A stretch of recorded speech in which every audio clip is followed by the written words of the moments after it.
and it stands to reason that perhaps there are more business people on LinkedIn than Facebook or than YouTube. And like I Exactly. said, I grew that quickly. Um, and yeah, so anyway, Then they took it away. They want money, just like X. I had a pretty good following on X. X will probably be the only one I pay for. Well, I mean, I've got a premium subscription to YouTube, but it doesn't mean anything as far as uploads or lives. But yeah, X will probably be the only one I really pay for. I used to pay for Twitter, X, whichever. I don't because I'm not a fan of him. And if that were to ever change, maybe. But I've experienced the censorship on Twitter, on LinkedIn, on YouTube now, which is why I'm very happy to be on my own website and my own radio station. I've got audio and video covered, and I got that covered for you should you ever experience the same thing. Cool. Well, it's the only thing I really X for me is sports and news. I mean, if you want breaking news, you can almost get it to the second there. And that's what Twitter used to be.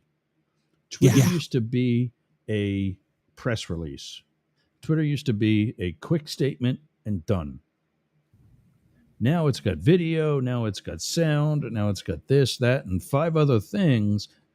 Let Facebook be Facebook, you be Twitter. When I had a consultant teaching me about the hospitality industry, he would say about how many different motels try to become a resort. You're not a resort. You're a motel. Be what you are and be good at it. Yeah. And that's it. That's my thing with Instagram. What are you? In Reels, what are you? I don't understand. Yeah. And then there's this new thing called lemon something. Lemon slice, lemon. I don't know. It's lemon something. So. I'm on Blue Sky. I'm on Chatter. And I'm waiting for that 2.0 that was supposed to come out in January, which is a better version for video streaming and such. I'm on Clubhouse, although I haven't been on that in a while. And I think my followings there have slipped for that reason. And so, I got to spend evenings in other people's rooms, so they come over to mine, things like that. Yeah. But anyway, all right, I've got a lot of news to cover in this next hour, and it's already down to 50 minutes. You better get to it. Yep. You better get to it, my friend. All right. Have a great day, my friend. I will see you Monday. Yep, right. Absolutely. All right. Stay safe. All right, you too. See you. All right.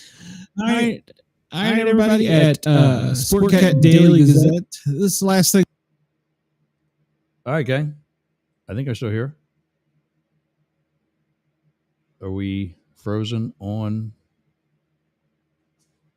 I might be frozen.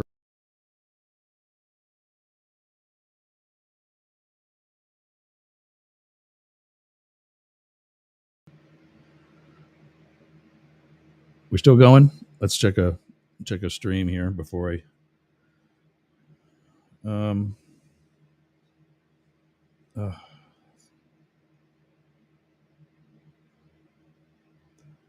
Let's just bear with me, gang.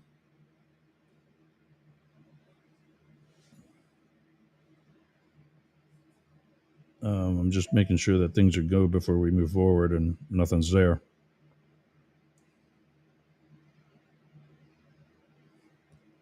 Meanwhile, in case you missed it, earlier today, the bench is cleared, and we have a spot open. If you are a conservative commentator, hit us up at news, NEWZ, at Yergz, YERGZ.com. Okay, so that one's going. There's that. Yep, good. And let's go here quick.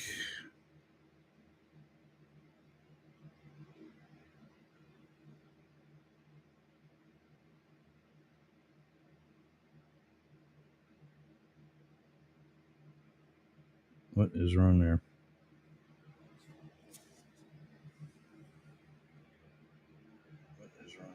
Oh, there it is. Okay. I'm looking at the website for Yerg's Radio, and it's not showing a broadcast, which I thought I did last night. Okay. Let's start the news, shall we? Let's do this. Today, we are going to welcome back something that we did as part of Yerg's Radio News that is now back with us here for Mastiff Media Magazine. If I can find it. Well, I'm just going to start this is Daily Crypto News. A couple hours ago, you heard Matt Deemer with me on Up the Middle.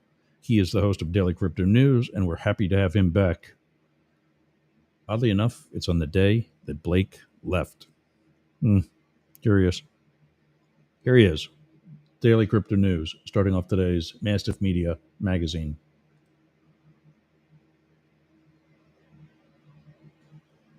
Grocery store with the highest quality standards in the industry. We restrict 1,000 plus ingredients, so you can trust that you'll only find the best high quality, organic, and sustainable brands, all free of the junk. With savings up to 30% off and fast carbon neutral shipping, you get top trusted groceries at your door, and you can stop worrying about what your kids get their hands on. Start shopping at thrivemarket.com/podcast for 30% off your first order and a free gift. Strap in. You're in the race with F1 TV Premium. See what the race director sees with custom multi-view. Watch every jaw-dropping moment in live 4K UHD. Across up to 6 screens, uninterrupted. Experience ultimate live immersion with F1 TV Premium. Available on selected devices. Hey, Prime members, are you tired of ads interfering with your favorite podcasts? Good news. With Amazon Music, you have access to the largest catalog of ad-free top podcasts included with your Prime membership. To start listening, download the Amazon Music app for free or go to amazon.com/ad-free podcasts. That's amazon.com/ad-free podcasts to catch up on the latest episodes without the ads.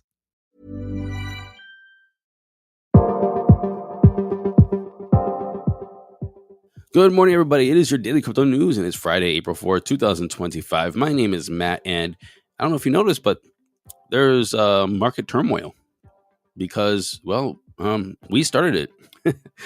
Simple as that. If you're my mates over in the UK or over in Australia, please let me know what you think about these tariffs. And if you're obviously my fellow Americans, let me know as well. What do you think of the tariffs? What do you think of the future, the markets, the plans, the strategy? Do you think we're going to follow the patterns of causing a global depression or recession? Or do you think this could actually be good for America? And again, if you're my mates over in Australia or UK or anywhere else in the world that you're listening to this, I have a couple people in the Netherlands. We have a couple people. We have people everywhere.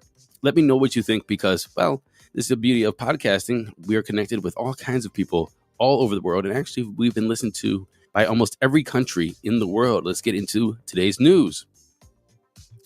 The U.S. House Financial Service Committee has approved the Anti-CBDC Surveillance State Act, or H.R. 1919, introduced by House Majority Whip Tom Emmer. The bill passed with a 27-22 vote and aims to block the Federal Reserve from issuing or directly offering a CBDC or central bank digital currency. Emmer argues that CBDCs pose surveillance risks and could enable the government to control politically unpopular behavior, calling them programmable money. The bill aligns with President Trump's executive order opposing CBDCs and echoes Fed Chair Jerome Powell's and Treasury Secretary Scott Bessent's anti-CBDC positions. Critics include, obviously, the Democrats, Maxine Waters, and she says that banning CBDCs could harm U.S. innovation and weaken the dollar's global status. According to the Atlantic Council, 134 countries representing 98% of global GDP are exploring CBDCs. The committee also advanced a separate bill to regulate dollar-pegged stablecoins to support global competitiveness. Okay, so I have 2 cents here, and I've been saying the same 2 cents for quite some time. And if you want to debate that, please reach out, Matt at dailycryptonews.net, or on Spotify, leave questions or comments. CBDCs or some kind of stable coin or digital dollar is inevitable. Again, like only, maybe 4 years ago, I was anti-CBDC. And I'm not saying I'm for CBDC, but I also see that there's a huge problem with just turning the dollar peg stablecoins to private companies. And if we're worried about the United States government and surveillance, which we could legislate by saying, hey, if you make it a CBDC, you have to have these parameters and you can't, blah, blah, blah, and maybe even put it in the Constitution. And you could do the same thing for stablecoins if they're owned by private companies, but it gets a little more tricky, and they own that data and they own their IP and they own the product. It's almost like any kind of digital dollar or CBDC is inevitable. And any way you look at it, unless there's legislation from the legislators, Congress that is, and upheld by judges, because there will be lawsuits, there's going to be a risk of surveillance, and there's going to be a risk of controlling how you spend that money. You guys remember that companies back in the day used to give out script, and you were able to spend it only at the company store. You remember the song, I owe my soul to the company store, or 16 tons, and what do you get? And so is it really better that it's a private company? What do you think? I would love your opinion. Ethereum developers have scheduled the Pectra upgrade for May 7th following the successful test of the Hoodie testnet. Originally, it was expected for late April. The deployment was slightly delayed to allow for more preparation time. The Pectra upgrade includes 11 Ethereum Improvement Proposals, or EIPs, focused on enhancing wallet usability, validator staking limits, and rollup scalability. Key changes include EIP 7702, which improves account abstraction for better wallet experience. EIP 7251 raises validator stake cap from 32 ETH to 2048 ETH. And EIP 7691 increases the maximum blob count to support rollup scaling. While May 7th is the targeted date, that could shift depending on the final testing outcomes. Fortnite. They added a hidden Dilbits crypto mining area in its latest map update, sparking a 200% surge in the Solana-based Dilbits meme coin. Players can destroy in-game mining rigs to collect Dilbits, which are used in black market trades for rare items. The in-game additions, it's fueled renewed interest in the real-world DB token, which had previously spiked 4,500% after earlier Fortnite promotions. Dilbits can be spent in 3 black market spots within the game, and fans see the update as another sign of crypto themes going mainstream in gaming. Scottish police. They reported a 2,000% increase in crypto-related crimes since 2019, reflecting the growing use of digital assets in fraud and money laundering. In response, authorities plan to launch a cyber and fraud command unit and have already deployed tools like digital evidence detection dogs and digital forensic vans to assist in investigations. In 2024, police recovered over 400 digital devices and handled 165 crypto support cases. One operation led to the arrest of a 21-year-old who made £45,000 using a DDoS tool. The Serious and Organized Crime Financial Investigation Unit, which is an interesting title. They're just like, hey, what is this? Well, it's Serious and Organized Crime. We're a financial investigation unit. We're going to call it that. I think that's interesting. Anyway, I don't know why, but it just seems like very on the nose, if you will. Anyway, the Serious and Organized Crime Financial Investigation Unit also seized £7.6 million in assets, including $40 million in crypto stored in USBs. Apparently, there was a landmark case that saw Scotland's first legal conversion of stolen Bitcoin to fiat currency. In total, $1.64 billion was lost to crypto hacks globally in Q1 of 2025, driven by 2 major exchange breaches. Police stress that further investigations is essential to keep up with the evolving threat landscape. And now we have some listener questions with no AI. If you remember, a couple days ago, a listener asked, what crypto resources do you use, or resources do you use to keep up with crypto? And I've got a couple of replies. First, Chris replied and said, Twitter X is a must, or Twitter X, Crypto Twitter or Crypto X is a must. And there you have to follow the top accounts and projects for real-time info. Other aspects like Farside Investors tracking the Bitcoin and Ethereum ETFs, Cointelegraph, CoinGecko, Luna Crush, CoinDesk, Decrypt, and Watcher Guru. Watcher Guru is an excellent source. Toon wrote in and said, hey, thanks for asking about this. I mostly follow the news and read the white papers before trading. But in my free time, he's been working on his own tool, which I'm kind of curious about. He said he could show us sometime, and I bet we're all pretty curious here. Thank you, everyone, for writing in about that.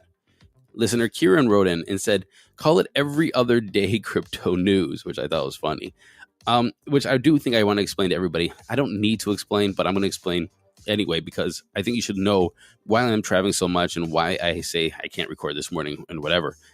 Look, so if you guys remember, I ran for Congress twice. And so I started in April of 2021, and that was my summer. And so of 2021 and 2022, I was running for office, and you go to events, you go speak to people, you are invited to speak places, you go to parades, you organize different events, blah, blah, blah. You're running for office. I lost. Sad. Well, then I ran again in 24 and I lost again. But again, my 2023 and 2024 summers were all dedicated to going out and doing political events. I also thought it was in bad taste if I did just start traveling around and gallivanting, which is what I'm doing right now, gallivanting, and said, hey, I'm going to represent you in Congress. But I was just all over the place. I just thought it was a bad look, and it didn't make me feel like responsible. So I stayed put. Now that I'm not running for office again, I want to take time. I have no plans to run for office, and I want to do some traveling. I want to go see different places. One thing I really love to do is just hop in my car and drive somewhere, or fly somewhere, or just go somewhere and just hang out, rent an Airbnb or hotel, and just live life, see different things, eat different food, drink different beer, meet different people. So I'm taking the opportunity now this summer to travel as much as I possibly can, because I haven't done it for the past, I would say, 4 years. And before that, it was COVID. And so I've been pretty much cooped up running for office, or, cooped up because of a pandemic. Regardless, though, I do take my microphone everywhere I go, my travel mic. And then when I stay in a hotel, then I record in the morning, just like usual. But sometimes the most convenient time for travel just doesn't align with making the podcast. And so I try to find other content that I could put in its place, either Trends with Benefits, our live show, which is actually two good resources to have in that instance, or I'll reach out to other people to see if they can make the show itself. So I just wanted to explain that, because for the past, I would say 4-5 years, I've been pretty dedicated to making this show, and I've actually organized my time around either running for office or making this show, and my scheduling times and even my travel times around this show. And I just want a little more freedom, to be honest with you. I know Kieran was joking with that, but I thought I should explain it to you. And I hope that is a good explanation. Next question was from Pebbles. Pebbles wrote in, and this is absolutely interesting. How much Bitcoin do you think is in the new Forest Fen treasure hunt? And I didn't know what the Forest Fen treasure hunt is or was. So the Forest Fen treasure hunt, if you don't know, was a real-life adventure initiated in 2010 by Forrest Fenn, a millionaire art dealer and author from Santa Fe, New Mexico. Fenn, he hid a bronze chest filled with gold nuggets, rare coins, jewelry, and gemstones, collectively valued at over $1 million in the Rocky Mountains. He then published a 24-line poem in his memoir, The Thrill of the Chase, containing 9 cryptic clues designed to lead people to the treasure's location. As I have gone alone in there, and with my treasures bold, I can keep my secret where, and hint of riches new and old. Begin it where warm waters halt, and take it in the canyon down, not far, but too far to walk. Put in below the home of Brown. From there it's no place for the meek. The end is ever drawing nigh. So this challenge activated like thousands worldwide, drawing an estimated 300,000 participants over a decade. Tragically, the quest resulted in deaths of at least 5 individuals. And in June of 2020, the treasure was finally discovered in Wyoming by Jack Stoof, a medical student from Michigan. Stoof, he chose to keep the exact location undisclosed to preserve the area's integrity. He later then sold the treasure and got around $1.3 million for it after it was auctioned. Apparently, there's a whole Netflix docuseries on this. It's called Gold and Greed, The Hunt for Fenn's Treasure. And it premiered March 27th of 2025, just a couple of days ago. Looks like I got to watch it. So now he's asking about this next treasure. Crypto Millionaire launched a $2 million real-world treasure hunt across the United States. John Collins Black is a wealthy entrepreneur who made his fortune in crypto, and he's hidden treasure boxes containing over $2 million in gold, artifacts, and rare items across 5 U.S. locations. And of course, this was inspired by Forrest Fenn's famed treasure hunt. Collins Black's hunt was launched in November of 2024. And through his book, There's Treasure Inside, which is filled with clues, puzzles, maps, and poems leading to each box. Each handcrafted box contains high-value items like Bitcoin, a Picasso pendant, emeralds, historical artifacts, and rare collectibles. One box even contains Fenn's olive jar from the original treasure. Collins Black, he emphasized safety, said no boxes are buried, placed on private land, or require dangerous maneuvers, and all are within 3 miles of a public road. As of now, none of the 5 boxes have been officially found, but online communities are buzzing with theories, and searchers are still hiking and decoding and dreaming about the money. Speaking of that, here comes the money. Here comes the money. Here we go. Money talk. Before we get into the price today, as you probably saw yesterday, the NASDAQ, it fell around 5.5% yesterday. The S&P 500, also around 5%.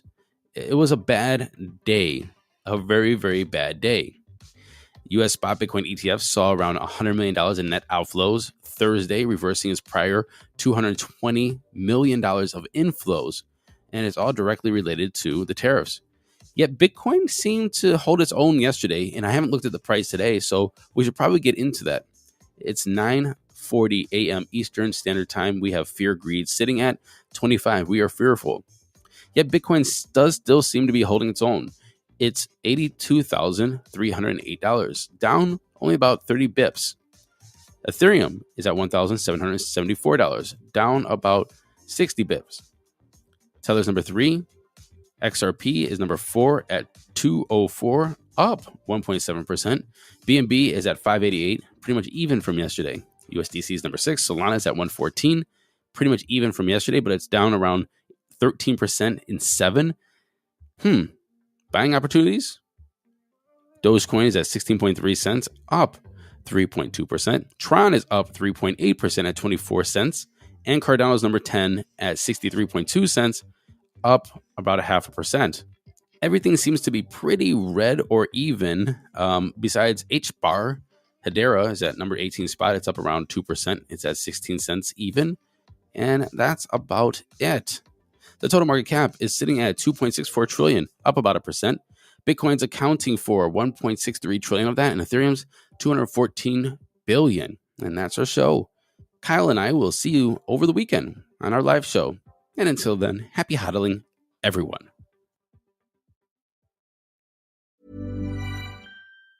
To get people excited about Boost Mobile's new nationwide 5G network, we're offering unlimited talk, text, and data for $25 a month. Forever. Even if you have a baby. Even if your baby has a baby. Even if you grow old and wrinkly and you start repeating yourself. Even if you start repeating yourself. Even if you're on your deathbed and you need to make one last call. Or text. Right, or text. The long-lost son you abandoned at birth. You'll still get unlimited talk, text, and data for just $25 a month with Boost Mobile. Forever! After 30 gigabytes, customers may experience slower speeds. Customers will pay $25 a month as long as they remain active on the Boost Unlimited plan. Forever. Live from NPR News in Washington, I'm Lakshmi Singh. The Dow Jones Industrial Average is now down nearly 2,000 points, or 4.7%. We see the NASDAQ is now down more than 5.5%. The S&P 500 also down nearly as much. This as investors react to President Trump's widening trade war. NPR's Scott Horsley has more. Thursday was the worst day in the stock market in 5 years, and so far Friday is looking pretty grim as well. President Trump's sweeping tariffs threaten to raise costs for domestic businesses and consumers. They're also likely to hurt exporters, including farmers and factories. Overnight, China said it would apply matching tariffs to all U.S. imports. There is some positive news this morning on the U.S. job market. The Labor Department says employers added 228,000 jobs last month, about twice as many as the month before. The report's based on a survey taken 3 weeks ago, however, and doesn't reflect the fallout from this week's tariff news. The unemployment rate inched up to 4.2%. Scott Horsley, NPR News, Washington. Official numbers have yet to reflect the full scope of DOGE-driven mass layoffs across the federal government. President Trump announced today on his social media platform that the sale of TikTok to a U.S.-based owner will be delayed an additional 75 days. A deal had been expected today ahead of a self-imposed deadline. The Chinese-owned video app is required to find an American buyer. It was required to do so by this past January under a law that Congress passed last year. President Trump issued an executive order on his first day of office that gave TikTok an additional 75 days. Well, severe weather since Wednesday has been blamed for at least one fatality and 4 injuries in Kentucky alone. The entire state is facing the threat of more floods. Karen Czar with member station WUKY reports farmers keep pivoting to save their animals. The rain hitting the metal roof of the horse barn at Bensmark Farm can be a peaceful sound, but owner Alicia Rasmussen says not when it's gone on for several days with no signs of letting up. Rasmussen says she has to make quick decisions. Is it safer to leave the animals out in the fields because of high winds or in the barn away from potential flooding in the fields? No matter what, you're up, guilt-laden, worried in the middle of the night. Rasmussen brings the horses inside, keeping an eye on the weather alerts. The National Weather Service has issued flood warnings and watches across the state through Sunday. For NPR News, I'm Karen Czar in Lexington. It's not just flooding. The severe weather included a series of tornadoes. The storms all linked now to at least 8 deaths across the Midwest and the southern U.S. You're listening to NPR News. Russia launched a drone attack on the Ukrainian city of Kharkiv last night that killed at least 3 civilians, according to local officials. NPR's Eleanor Beardsley reports despite participating in U.S.-brokered ceasefire talks, Russia is actively pursuing its war against Ukraine. Ukrainian officials announced that Russia intends to increase its military presence in Ukraine by 150,000 troops this year. On the battlefield, Russian forces continue to pursue incremental advances, particularly near the besieged city of Pokrovsk in the eastern Donetsk region. Territorial gains have slowed due to Ukrainian drone strikes and apparent Russian operational fatigue, but Ukraine says the Kremlin is gearing up for a major spring offensive to break through the Eastern Front. Eleanor Beardsley, NPR News, Kyiv.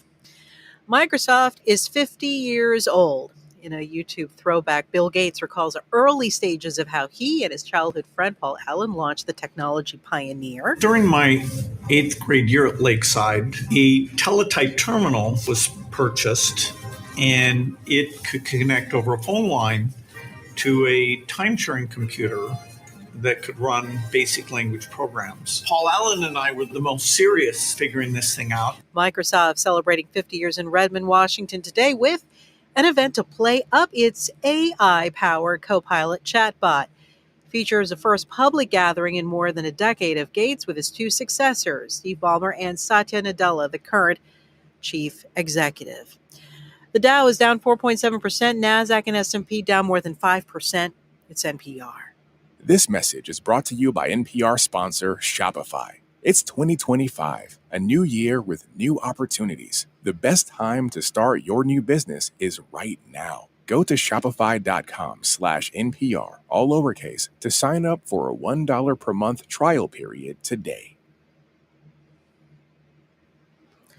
Live from NPR News in Washington, I'm Lakshmi Singh. It is another brutal day for U.S. markets. The Dow is down now more than 2,000 points. Major market indices falling 5% to 5.5%. Reaction to a U.S. trade war on a day when the government released a strong jobs report, a gain of 228,000 jobs in the month of March. U.S. tariffs and retaliatory actions by China and other economies are top of mind. But one group that is celebrating the new Trump tariffs is Gulf Coast shrimpers. Stephen Basaha of the Gulf States Newsroom reports that shrimpers have long complained that cheap imports have harmed their industry. About 80% of all seafood consumed in the United States is imported, and a big portion of that is foreign shrimp that U.S. fishers say is subsidized, driving down prices and driving them out of business. Bosarge Boats in Pascagoula, Mississippi has been in Leanne Bosarge's family for generations. She believes that tariffs will give Southern shrimpers an even playing field. It makes us feel like we finally have somebody looking out for the little guy, and we may be able to continue a heritage that we're very proud of and feed our country. India is the largest exporter of shrimp to the United States and now faces a 27% tariff. For NPR News, I'm Stephen Basaha in Birmingham, Alabama. Across the country, schools with high concentrations of students in historically underserved communities are reevaluating whether their programs violate President Trump's anti-DEI orders. Public affairs journalist Erica Meltzer says Trump's threat of pulling Title I funding poses a major dilemma for many educators. Chicago, for example, just unveiled a big initiative to try and improve academic performance among Black students, because that is a student population that historically has been very poorly served in that school district. And there was almost immediately a challenge saying, this is illegal under our interpretation of Students for Fair Admissions. And so those are some of the types of programs that are up for debate. Meltzer of the nonprofit Chalkbeat speaking with NPR's Here and Now. President Trump has defended his orders against diversity, equity, and inclusion programs, saying that DEI unfairly prioritizes race or gender over individual merit. President Trump announced on social media that he is extending the sale of TikTok to a U.S.-based owner an additional 75 days. An agreement had been expected today ahead of a self-imposed deadline. The Chinese-owned video app is required to find an American buyer, was required to do so by January 2025 under a 2024 law passed by Congress. From Washington, this is NPR News. The U.S. now has more than 600 measles cases in 22 states. That, according to the Centers for Disease Control and Prevention, includes 481 cases in Texas alone. Here's NPR's Maria Godoy. Texas health officials on Friday said the state had confirmed 59 new measles cases in the last 3 days alone. Officials say 56 people have now been hospitalized with measles. That's up from 42 earlier this week. The vast majority of cases in Texas are in kids and teens under 18 who were unvaccinated.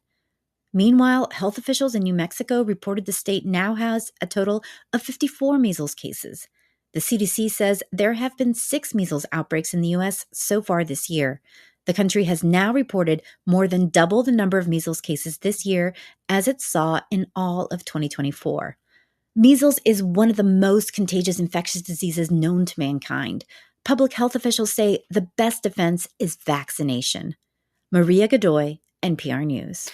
A SpaceX crew of 4 is back on Earth after spending nearly 4 days orbiting the planet's polar regions. Central Florida Public Media's Brendan Byrne with details. The mission marks the first time humans have orbited over the Earth's north and south poles. The privately funded mission orbited the Earth about 55 times, passing over the poles every 46 minutes. The crew conducted around 22 experiments while in space, mainly focused on uncovering how space travel affects the human body. The crew's SpaceX Dragon capsule splashed down in the Pacific Ocean off the southern coast of California under a canopy of 4 parachutes. For NPR News, I'm Brendan Byrne in Orlando. It's NPR. This message is brought to you by NPR sponsor Shopify. It's 2025, a new year with new opportunities. The best time to start your new business is right now. Go to shopify.com/NPR, all lowercase, to sign up for a $1 per month trial period today. Good morning. It's April 4th, and this is your daily brief in Australia news. Here's everything you need to know. Robert Irwin, the son of the late crocodile hunter Steve Irwin, is making headlines with a bold move into the fashion industry. He stars in a provocative new underwear campaign for the Australian brand Bonds, showcasing his toned physique while interacting with various animals, including snakes and spiders, which reflects his zookeeper background. This campaign marks a significant departure from his usual khaki attire, as he embraces a more daring image by posing in Bond's chafe-off line of boxer briefs. Irwin humorously acknowledged the pressure of representing Australia in the campaign, which motivated him to intensify his fitness routine, incorporating more sit-ups and reducing carbs to look and feel his best. At just 21 years old, Irwin expressed his enthusiasm for this opportunity, viewing it as a chance to embrace new experiences and share his conservation message. He believes this campaign helps continue his father's legacy in wildlife conservation, allowing him to reach a broader audience. While many fans praised the photo shoot, others expressed mixed feelings on social media, with comments ranging from disappointment to questioning the authenticity of the images. Critics raised concerns that the photographs appeared fake or altered, with some suggesting they looked like AI-generated images. Fans have noted Robert's transformation from the young son of the crocodile hunter to a modelling role, showcasing his evolution.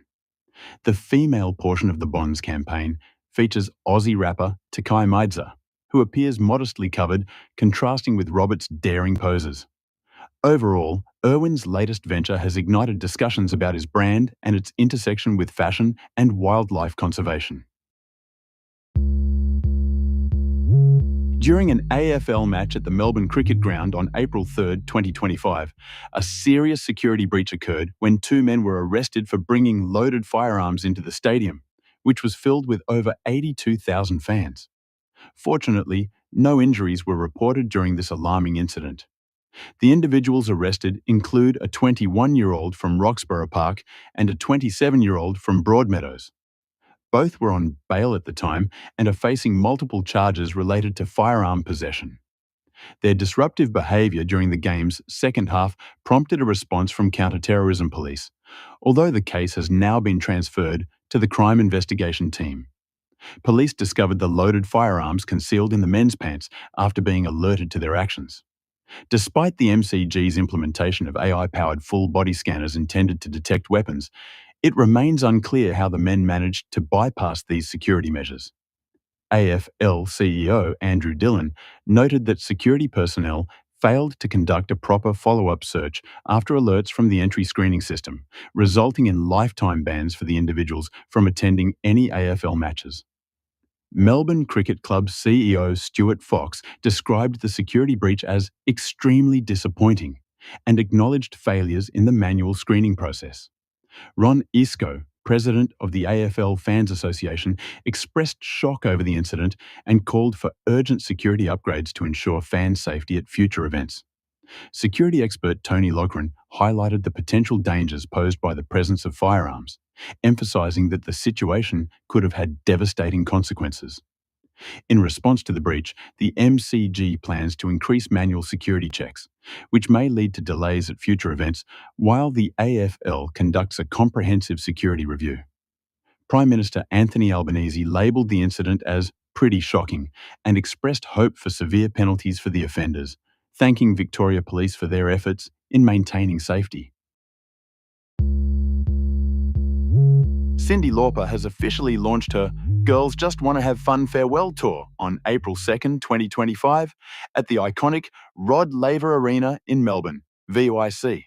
At 71 years old, Lauper expressed her excitement about returning to Australia, a place where she first found success before becoming a household name in the US. This tour marks a significant moment for her as she highlighted her enduring connection with Australian fans since her initial visit in 1986. The concert kicked off with a vibrant sizzle reel celebrating Lauper's legacy, followed by a dazzling shower of rainbow confetti that instantly created a festive atmosphere.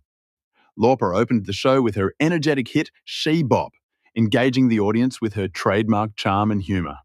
The setlist prominently featured tracks from her iconic 1983 album She's So Unusual, along with beloved hits like True Colours and I Drove All Night, showcasing her lasting influence in the music industry. In a surprise moment, Australian artist Tones and I joined Lauper on stage to duet on the classic Time After Time, highlighting their vocal compatibility.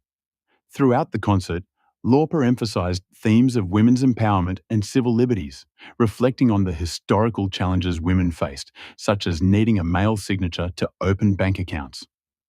Emotional tributes were also a part of the show, including a purple lighting wash for Prince during When You Were Mine, and discussions on women's rights through her song Sally's Pigeons.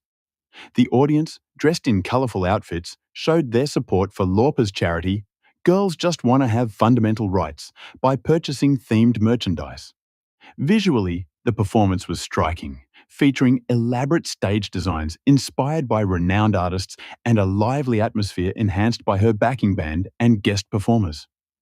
After the show, Lauper encouraged Tones and I to keep pursuing her music career, stating, "No matter what, keep doing what you're doing. Keep writing, keep writing, keep writing." Following the Australian leg of her tour, Lauper will head to Japan and conclude her tour in North America on August 30th, 2025, at the Hollywood Bowl, despite speculation about whether this will be her final tour. In late March 2025, Queensland faced an unprecedented weather event, experiencing rainfall totals that reached up to 400 millimetres in some regions, the highest amounts recorded in over half a century. This deluge resulted in areas accumulating more than a year's worth of rain within just 1 week, leading to widespread devastation, particularly in small towns across the state. The flooding has severely impacted the outback, leaving many residents stranded as they await the receding of water levels. In Thargomindah, a temporary levee failure forced around 200 residents to seek refuge in their cars at the local airstrip, highlighting the immediate danger posed by the rising waters. The Bureau of Meteorology has issued major flood warnings for several rivers, notably the Bulu River, which is currently at record high levels, surpassing those seen during the catastrophic floods of 1974. NASA's Earth Observatory has documented extensive flooding in Queensland's Channel Country, which has now expanded to an area twice the size of Victoria. False colour imagery from NASA illustrates the significant flooding effects observed between March 5th and March 29th, especially around Cooper Creek near Windora.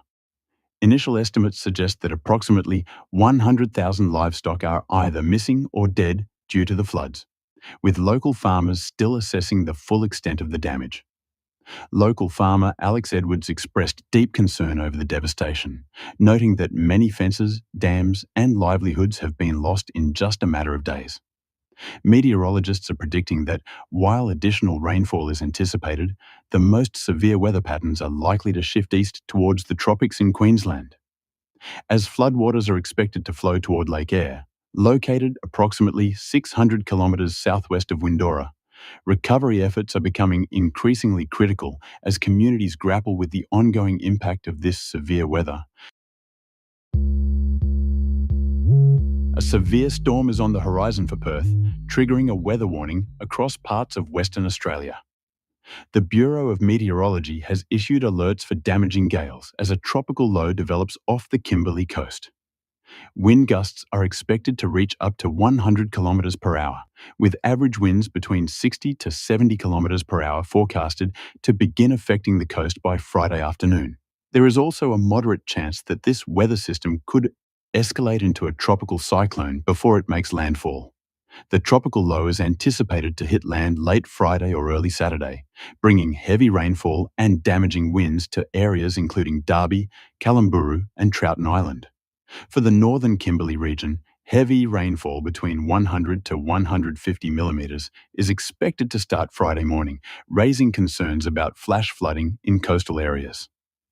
In Perth, rainfall is predicted to reach up to 10 millimetres on Friday. The upcoming days will see cloudy conditions, a high chance of showers, and temperatures ranging from 15 to 30 degrees Celsius. Residents are advised to secure loose outdoor items, prepare emergency kits, trim branches, clear gutters, and ensure their vehicles are fueled in case of isolation. Emergency WA has urged immediate safety precautions for those in affected areas. As of early Friday morning, wind gusts in Perth were already recorded at 44 kilometres per hour, signalling the storm's approach.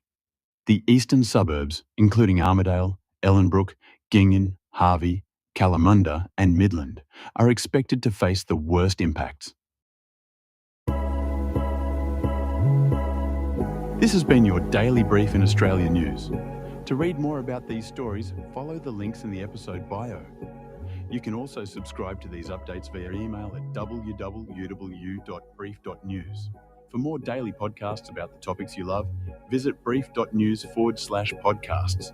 We'll be back Monday with everything you need to know.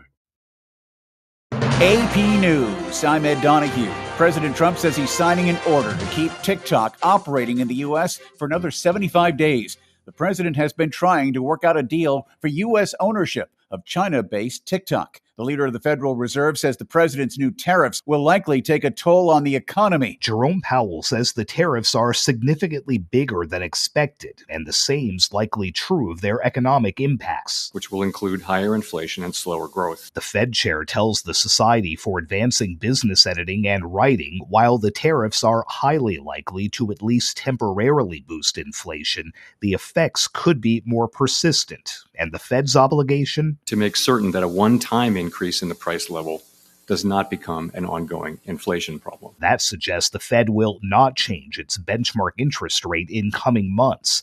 President Trump this morning urged Powell on social media to stop playing political games and cut rates. But Powell says the Fed first needs to see the tariffs' full impact. It's just too soon to say what the appropriate monetary policy response will be. Sagar Meghani, Washington. The government says job growth was strong last month. 228,000 jobs were added. The tariff fallout has kept stocks lower again. The Dow has been down about 1,700 points. Ukrainian officials say a Russian strike on a city in central Ukraine has killed at least 14 people. 3 alleged MS-13 gang members have been federally charged in connection with a killing a decade ago in Florida. Attorney General Pam Bondi is in Florida for the announcement and had this warning. We don't care how long ago you committed the crime. We don't care where you go. We will find you, we will arrest you, and we will prosecute you to the fullest extent of the law. 4 space tourists who orbited the North and South Poles returned to Earth on a SpaceX craft, splashing down in the Pacific. This is AP News. Severe weather is blamed for at least 7 deaths. Parts of the Midwest and the South have been dealing with catastrophic weather that forecasters warn will continue. In Selmer, Tennessee, Dakota Woods spotted a funnel cloud too close for comfort Wednesday night. I walking down the street. Next thing you know, I look up, the sky is getting black and blacker, and it's lighting up green lights. And it's making a formation of a twister tornado warning. Tennessee Governor Bill Lee says it's not over yet. There's been a lot of damage. There have been a lot of tornadoes. There's been loss of life and real devastation across the state. But this storm is going to continue. There'll be continued tornado warnings. There's continued flooding. Torrential rain flooded highways in Kentucky Friday morning.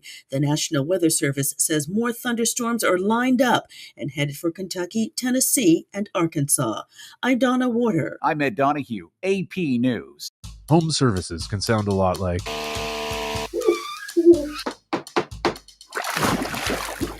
But what people don't hear is... You have 47 new voicemails. I don't think I can come in today. And whatever paperwork till you fall asleep sounds like. Close enough. Jobber helps home service pros organize, automate, and grow their businesses. So you can do a lot more. Make more. And do less. Start your free trial today at jobber.com. Getting ready for summer vacation. It's a process because it's lots of time at the beach and the pool, bikinis. That's why I hit up Ideal Image. You know, the spots that won't go away no matter how much ab work you do. So I did Cool Sculpting Elite at Ideal Image on my tummy, and it freezes away stubborn fat without surgery or downtime. You're just there hanging out. I was watching a show on my phone. The results are amazing. And right now you can get up to 52% off Cool Sculpting. Call them 1-800-BE-IDEAL, 1-800-BE-IDEAL, or idealimage.com. Thumbtack presents the ins and outs of caring for your home. Out. Indecision. Over. AP News. I'm Ed Donahue. Wall Street is on course for even steeper losses today. The Dow has been down more than 2,000 points. Fallout from President Trump's new tariffs. The AP's Sagar Meghani has the story. As stock markets plunged again, the president was at Mar-a-Lago and then his nearby golf course. Writing on social media, this is a great time to get rich. Senate Democrats blistered him, with Michigan's Gary Peters saying the president's not just playing golf. He's playing poker with Americans' livelihoods. Hawaii's Brian Schott says while the president and his billionaire friends don't have to worry about money, they can ride this out They can short it, they can buy crypto, they can do all kinds of wonderful things to make sure that they can ride this out. Regular people cannot ride this out. But the president says today's report showing the U.S. beat expectations by adding 228,000 jobs last month proves his moves are already working. Those numbers, though, were a snapshot of the economy weeks before the tariff announcement. Sagar Meghani, Washington. On social media, President Trump says he's signing an executive order to keep TikTok running in the U.S. for another 75 days. It gives the administration more time to work out a deal to bring the China-based social media platform under American ownership. Parts of the South and the Midwest could get more severe weather today. Storms have killed at least 7 people. Dakota Woods lives in Tennessee. I walking down the street. Next thing you know, I look up, the sky is getting black and blacker, and it's lighting up green lights. And it's making a formation of a twister tornado warning. Data obtained by the AP shows as severe weather moves across the country after Trump administration job cuts, nearly half of National Weather Service forecast offices have 20% vacancy rates, twice that of a decade ago. 8 offices are missing more than 35% of their staff. This is AP News. Ukrainian officials say a Russian missile strike on a city in central Ukraine killed at least 14 people. It comes as U.S. and European leaders press Russia to accept a ceasefire in the conflict. Fires broke out in various locations due to the shelling, destroying and damaging residential houses and cars. According to local authorities, 7 strikes were recorded, resulting in damage to nearly 30 houses and an administrative building. The Ukrainian Air Force says Russia fired 78 strike and decoy drones overnight. According to Ukrainian government and Western military analysts, Russian forces are preparing to launch a fresh military offensive in the coming weeks to maximize pressure on Ukraine and strengthen the Kremlin's negotiating position in ceasefire talks. I'm Charles de Ledesma. Russia has effectively rejected a U.S. proposal for a full and immediate 30-day halt in the fighting, and the UK and French foreign ministers accuse Russian President Vladimir Putin of dragging his feet in ceasefire talks. I'm Ed Donahue, AP News. Imagine being on a vacation for a very long time.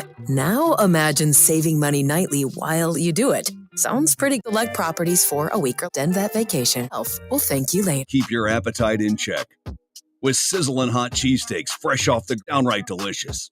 Order on the Charlie's Reward fresh and packed. Vacation rentals of the year. This list features the best of Verbo, and with weekly discounts on select stays, they might be more.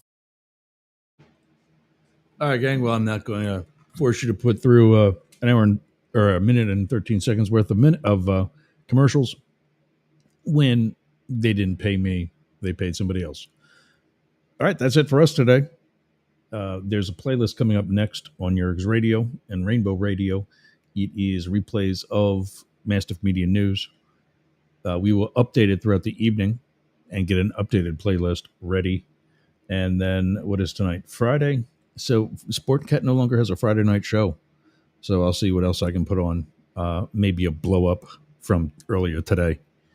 I did get an email from Blake, and he does say that it's time for him to move on. And yeah, I agree. He's not improving. He's not sharing the mic. We've had numerous people clock him, and he pulls out about 75% of the speaking time. 75% of an hour is 45 minutes. So there's that. All right, gang. Have a great weekend. Thanks for joining us today, and I'll see you on Monday.